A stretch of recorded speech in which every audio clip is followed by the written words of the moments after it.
Hello everyone and welcome back to Car Stories with Larscarlo. Today we're going to talk about my 1985 Monte Carlo, a car that's been with me since I was 16 years old, something that's tremendously special to me, and if you're a subscriber to my channel, you've seen it in the videos that I posted 10, 12 years ago. This car is something that I first laid eyes on in about 1988. To date myself a little bit, I was about 10 years old in 1988. And this car belonged to a family friend of ours. It belonged to their son, and it was also his first car. He drove it to high school every day, and I can remember seeing it parked at their house and have vivid memories of him cleaning it out. And at the time in the 1980s, these were very popular cars. There was a lot of people who drove them, and to some people, and to most people, they really weren't anything special because, especially in the early 80s, they sold absolutely boatloads of the GMG body platform.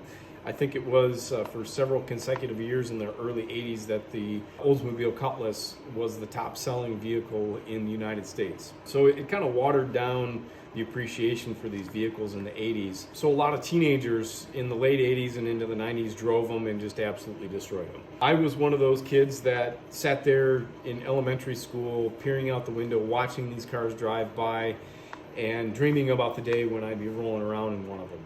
And it just so happens that this car right here is the 1985 Monte Carlo, the same one that I started dreaming about when I was about 10 years old. So anybody who appreciates cars and can understand that part of the story can see why at almost 44 years old I still have it and have put a lot of work into it. This car has seen a lot of different phases over the years. Originally, it was a 4.3 liter V6 fuel injected car. It's always been black with the gray interior. The interior is mostly stock and mostly untouched. I'll show you that in a few minutes. But the car has always been dressed in black. It was ordered with black lacquer paint and originally had Monte Carlo emblems and the trim up the middle of the door. It still retains the factory chrome cladding or fake chrome cladding, aluminum cladding on the bottom of the doors. And other than that, the car is mostly stock. This car was resprayed back in 1995 by the Collision Center in Traverse City, Michigan. After me learning some hard lessons, i.e. crashing the car in the fall of 1994, put it back together. I put a new front clip back on the car on my own and brought it in. My parents helped me out getting it fixed up and repainted in the spring of 1995. And I think I had the body shop do a respray on the car in late 95 or 96 because of a few blemishes that came up. But outside of that, this car hasn't seen a respray. I'm sure it looks better in the videos than what it actually is. I could point out a ton of flaws in the paint, but it's pretty good driver quality and I still get a lot of compliments on the car. Maybe give you a quick tour of the interior.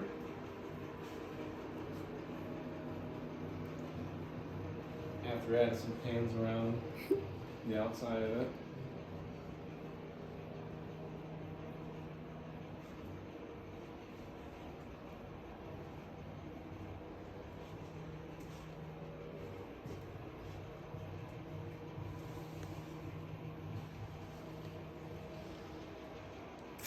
So we'll give you a little tour of the inside. The interior, mostly stock. Original carpet, original upholstery on the seats. Steering wheel obviously has been changed to a Camaro steering wheel. I did that when I was a teenager. It had wood grain dash on the inserts. That was done in the 90s to like a fake granite finish. I've left that alone. The headliner If you kind of look and pan up on the top of the car, there's a lot of stories to be told in the headliner. People have written their names in it, so I just haven't had the heart to tear that down and replace it. All the gauges work. Everything has been replaced, or I should say the speedometer and tachometer. Originally it had a 85 mile an hour speedometer in it and a clock. I tore those out and put in the autometer gauges as you see them. Everything else works factory. Blinkers, backlights, horn, everything works perfectly as it should. Go ahead and shut this off. About 5-6 years ago, I had the doors taken off the car because the hinges were completely shot on it, and I had some issues with the striker bolt here had broken away from the body. So I had the door jambs resprayed, the doors taken off, and a bunch of repair work done. Brand new window felts, all new weather stripping, and completely rebuilt. Classic Auto Body in Grand Haven, Michigan did that for me, and they really did a fantastic job.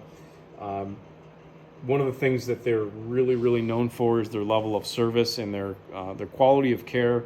When you put your vehicle in their possession, you can feel comfortable that they will respect your car and they'll treat it the way that you would treat it yourself. Thanks to Brant and the crew at City Auto Body. They've done a lot of work for me, and this work here that you're looking at is about 6 years old, and it's held up really well so far. I'll go ahead and pop the hood and give you a little tour underneath the hood. As I mentioned earlier, this originally was a 4.3 liter V6 fuel injected car, which I actually still have the original motor that hasn't been touched. I have that in a storage unit. This is a 383 stroker. This motor was built by AccuPro Race Engines in Newaygo, Michigan by a gentleman named Paul Ellsworth. Paul has built well over 1,000 race engines throughout his life. I'm sure I've got that number way too low. He's a true gentleman and somebody that I've learned a tremendous amount from. He is a very gracious and generous man with his time and his knowledge. I've made a lot of mistakes with this car, especially the first couple times that I had the engine in the car. And he treated me very well. We'll get into that later in another video about lessons that I've learned with this car. But I just wanted to give a shout out to Paul Ellsworth at AccuPro Race Engines. Anyway, this is a 383 stroker. It has a full eagle bottom end. It has H-beam rods in it, hyperprotective pistons. It really is nothing too special, but just kind of a nice street car build. It has AFR 195 heads, a Edelbrock Performer RPM air gap intake. It has a 750 Proform car with mechanical secondaries, MSD ignition setup. These are Doug's headers. It's got a full stainless steel exhaust with an X-pipe. Electric fan setup off of a Lincoln Mark 8. Really a nice setup, and talk more about that in another video. A really cool junkyard find if you're running a G-body and you need some really good cooling. This motor combination really does well in this car. It's got a turbo 350 in it, automatic obviously, and really just a nice street car. 373 rear end with positive traction. It still has a 10 bolt in it, which I'm eventually hoping to upgrade to something else like a 9-inch or a 12 bolt. A lot of plans for this car to do some upgrades and continue to work on it. It's got a lot of suspension modifications, a lot of things that have been done to make it steer and stop better. It has fully adjustable upper A-arms in the front. It's got I-box springs, QA1 adjustable shocks all the way around. I went ahead and added a Borgeson power steering box over last summer. Real happy with that. It has a full Borgeson intermediate shaft, steering shaft setup, master cylinder from a B-body. All the brake lines are from Inline 2 in Shelby, Michigan. It has a Hella vacuum pump that I have activated with a vacuum threshold switch. Little vacuum canister here, so I've got nice power brakes. Still got some tuning that I'd like to do with this car. As I mentioned before, Bill Sr. from the Old Man's Garage is a master tuner in Holley 4-barrel carburetors, and I've learned a lot just from watching his channels. One of the things that I've been fighting with this car for many years is it running rich, especially at idle.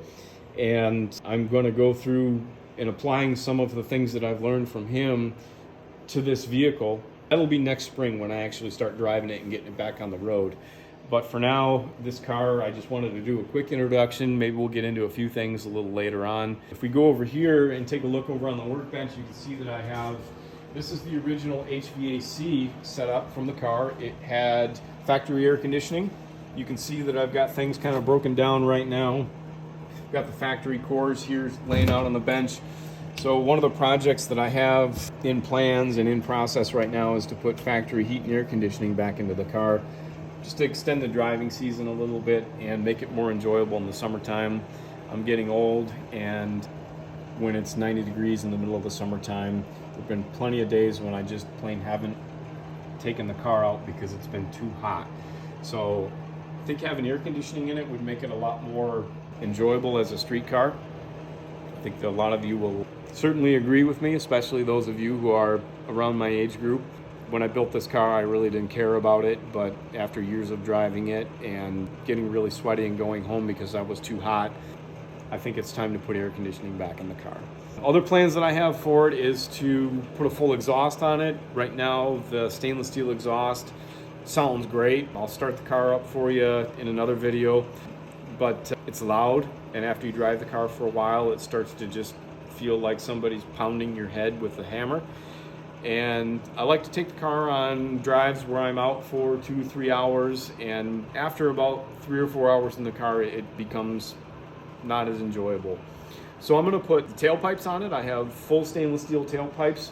I want to do it right. I have spent some time last summer mocking them up, but I need to learn some things about TIG welding or have somebody over here to do some fab work and TIG welding on the stainless exhaust to put the tailpipes on this thing for me.